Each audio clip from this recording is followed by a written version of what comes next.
Nagsagawa ang Regional Police Community Affairs and Development Unit 4A ng isang makabuluhang community outreach program na nakatuon sa pagtulong at pagbibigay suporta sa mga katutubong Aita.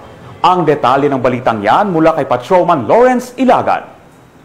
Bilang bahagi ng National Children's Month celebration, matagumpay na isinagawa ng Regional Police Community Affairs and Development Unit 4A sa ilalim ng pamumuno ni Police Colonel Mildred E. Patam, Chief RP Cado 4A, at sa pakikipagtulungan ng Philippine National Police Academy, MSWD Office ng Rosario, Batangas, Padrino Pilipino, Hunger No More Charity Foundation at Foreign National Keepers Network o FNKN, ang isang community outreach program at gift-giving activity para sa komunidad ng Aita sa Barangay Puting Kahoy, Rosario, Batangas. Kabilang sa tampok na programa ang mga lecture tungkol sa karapatan ng bata at batas sa child abuse, pamamahagi ng school bags na may mga gamit pang eskwela para suportahan ang edukasyon ng mga bata, pamamahagi ng food box, merienda, regalo at tsinelas para sa agarang pangangailangan ng kanilang komunidad.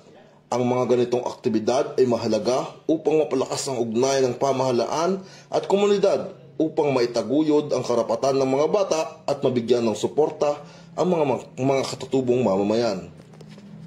Mula dito sa Calabarzon, ako ang inyong PNN correspondent, Patrolman Jan Lawrence B. Ilagan, alagad ng batas, tagataguyod ng balitang pulis.